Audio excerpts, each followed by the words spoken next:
as you know, Barton upon Humber is a one-horse town. There wasn't much employment other than the cycle work. And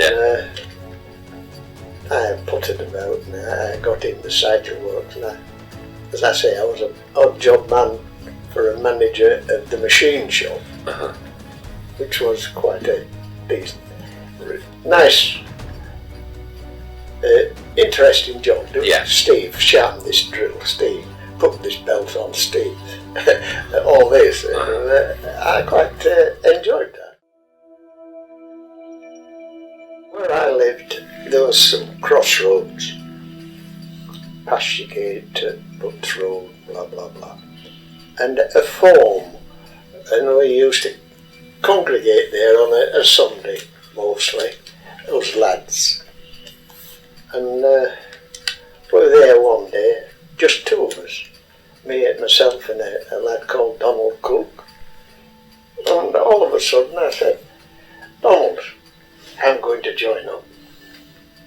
He says, Steve, I'll come with you. The sixpenny ticket across the ferry to Hull. And Donald was unlucky. He was a diabetic. He didn't know until he joined up. So he stayed in the Air Force, but limited to what he could do. I was always ambitious about flying. Occasionally, the plane used to come to one of the farms, and you could have a ride around the field for £0.50, which was a lot of money. So I didn't get a chance to do that. It was too expensive. I just sort of went into this office in Hull, and they asked me a few questions, blah blah blah, and I went home, and within a fortnight I was out pounding the Blackpool pub. I remember being on parade, and a little sergeant, get your hair cut. I said, I've just had it cut. He said, I said, get your hair cut. And I argued with him, and he said, if I hadn't this jacket on, he said, I'd said about you. I said, I've news for you. I says, take your jacket off. He didn't, he walked away. The routine, I mean, civilian life was happy-go-lucky, but the first being in the services was quite a different thing. Like, I got stationed at Uxbridge, which is the headquarters of the RAF. And there, when the flag went up in the morning, if you stepped on the square, you got 7 days. Right. But we're very keen in Uxbridge. And that's the first place I ever went to, the church service. Right. And I thought, well, I'm not used to marching, but I fell in and went all right. Free and easy a lot of it. I mean, we were in civvy billets. Yeah. And it was no problem. We just did our sort of square bashing and oh yeah. That was down across in Scotland. They were single-seater. They were built as a night fighter, but they were no good. Right. Because they're too slow. Of course, there's a turret on as well. Yeah. Which caused a lot of drag, of course. And they just went on into training in the planes. And I went into training with them. And they were quite mostly Polish pilots, in actual fact. But we used to go, and there used to be one in front of us towing a drogue, and we used to have to fire the drogue. And exciting part for me, because I'd never flown before. Yeah. I'd played before. And I quite enjoyed it.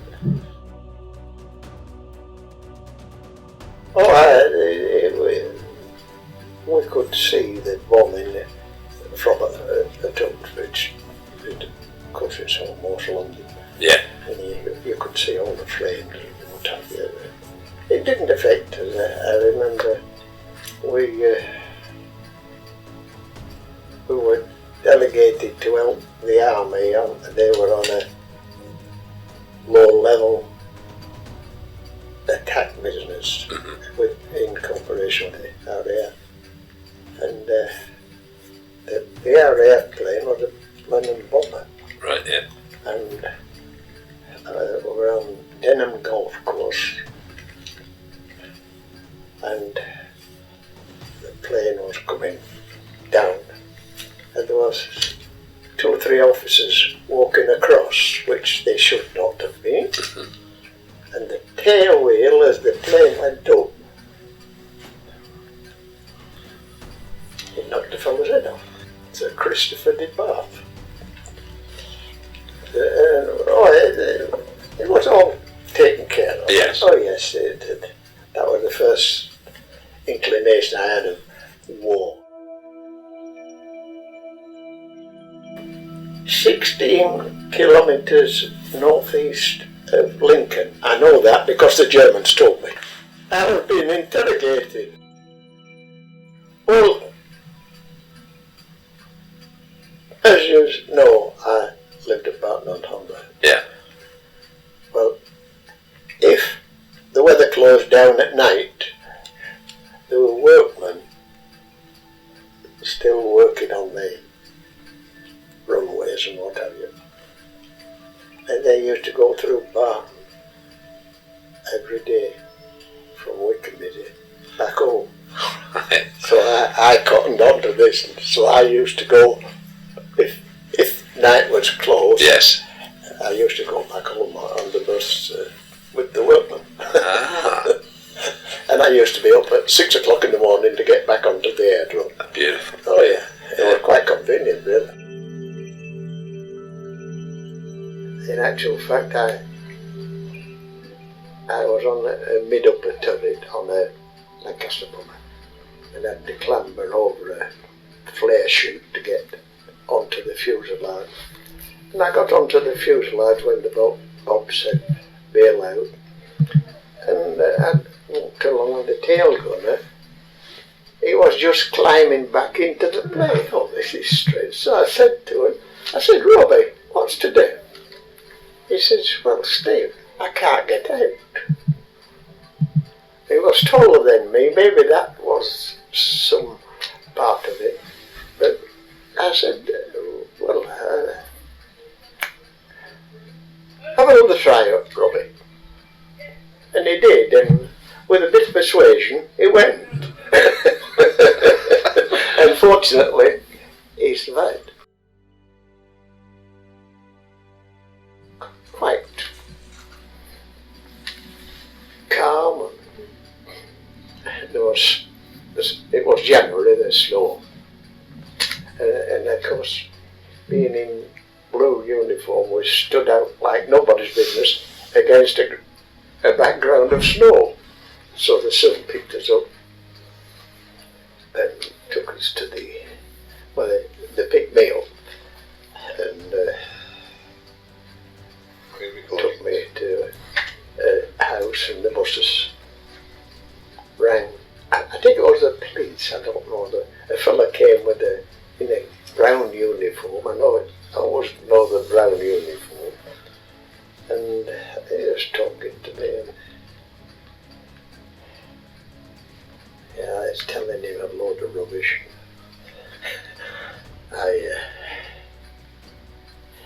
How many were on your aeroplane then? I said, just me. I thought he didn't know a thing about it. I said, just me. I said, we had jettison tanks under the wings. I said, when they were empty, I said, as named the jettison. And I said to her, we managed with the jettison tanks. Anyhow, he must have heard a telephone ring, and he went out of the room and he came flying back. You lie to me! I'll find another man. And he'd previously given me 20 gold flake cigarettes. I lost those. And of course, all my crew survived. There was 4 Lancaster bombers from 12th Squadron lost that night, and 3 of them, no survivors. We were the ones. But it was all part of life, death or whatever. And it was quite interesting, really. But I didn't find it frightening in any way. I don't know why I didn't. I must be a queer fella.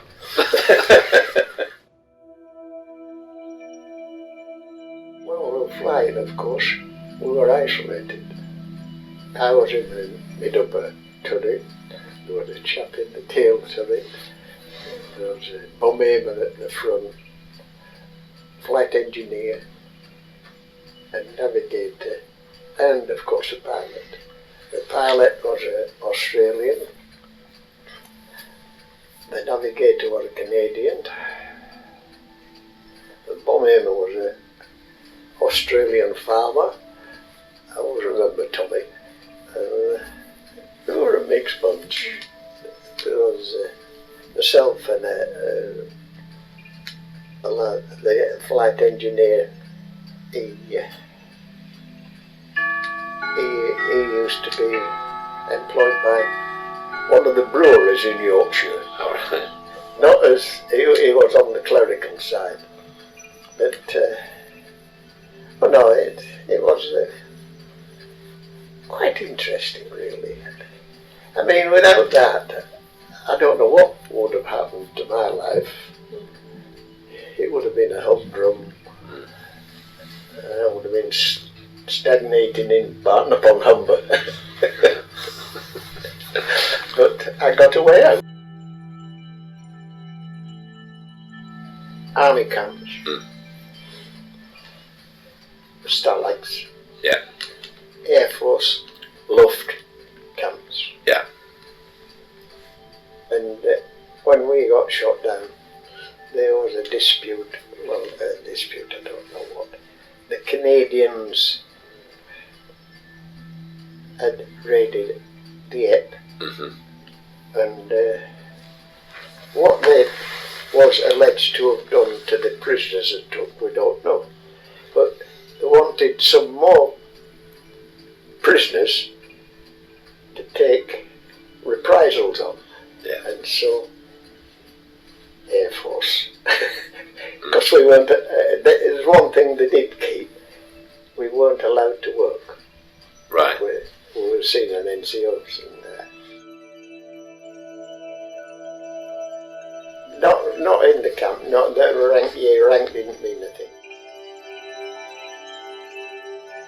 Camp I got sent to was Stalag 8B, which was a kind of transit camp for working parties. But there was no chance of escaping out of the camp. Right. There was a 10-foot wide barbed wire fence all in, and at each corner there was a machine gun. So the chances of escaping were nil. After a while, we were in handcuffs initially. That was part of the reprisal of this Canadian effort. And eventually I got organised, and we were allowed to move about the camp, walking, and the handcuffs you could just put hands in your pockets. And I got this silly idea that I'd change identities with the soldier. Right. As I said, Air Force weren't allowed to work, so I changed identity with the soldier. one of these non-combatant units it was. Right. But he'd been there since 40. Yeah. And I got on the working party, and lo and behold, I got sent with a party to an airdrome. Looking after the grounds of the airdrome. Oh, right. But we was only there a week or two, and we suddenly went back to the camp. Don't know why. No, I never knew why we went back to the camp, but we went back. So I decided to become me again. And yeah. I swapped back with this chap. He was from Lincoln, in actual fact. Right. Combatant unit. Yeah. And I swapped back, and then I got another urge, and I thought I'll have another try. There was no chance of escaping. Yeah. I couldn't speak German. Right, yeah. And it's something to do. Uh-huh. You sat there at a table playing bridge. Well, we played bridge for hours on end. Yeah. It was quite boring. There were a lot of them. They were settled down to what they were doing. Yeah. Going out on working parties and what have you. And they seemed quite pleasant about it. Uh-huh. But I tried 3 times to alleviate the boredom. Once I got caught with a farmer, and he was a nice chap, and he was talking to me. He says, "I daren't do anything but ring the police that you're here." He says, "The worst thing I ever did was come back to Germany. All right. I'd immigrated to America." He said, "But, oh no," he said, "if I'd had any inclination of what was going on," he said, "I wouldn't never have come back." He said, "But I'm here." And as he rang the police, and the policeman came on a 2-stroke motorbike, I had to push the bike. And I spent a night in jail, and they sent 2 German army to take me back to camp. And really interesting when I come back, and what stupid things we did. We decided to empty Stalag 8B, where we were stationed. And there was several hundreds of us. And we were all marching out in the snow. We marched from January till March. Well, Harry Cooper was our flight engineer, and we cottoned on to another lad from Heirachy who were quite friendly, and with old army coats. Yeah. Up coat. We used to button them together at night and take turns in being middleman. Because we stopped it might be in an open field, a farm, an old factory. The idea was to get us away from the Russians. Yeah. But at the end, we woke up, no Germans. They'd gone. Right. And a couple of days, and the Americans came. But there was nothing in the camp. There was no water supplies or anything. It was a bit grim. But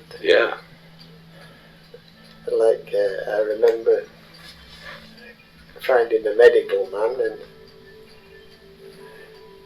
I said, "Can you help me?" He said, "What's the dip?" And my legs were swollen to my pants. Right. He said, "Oh, you've got beriberi." He says, "All I have is a few aspirins." He says, and they're no use to you. You'll just have to, he said, as soon as you get back to normal eating and whatnot, he said, it'll go. And it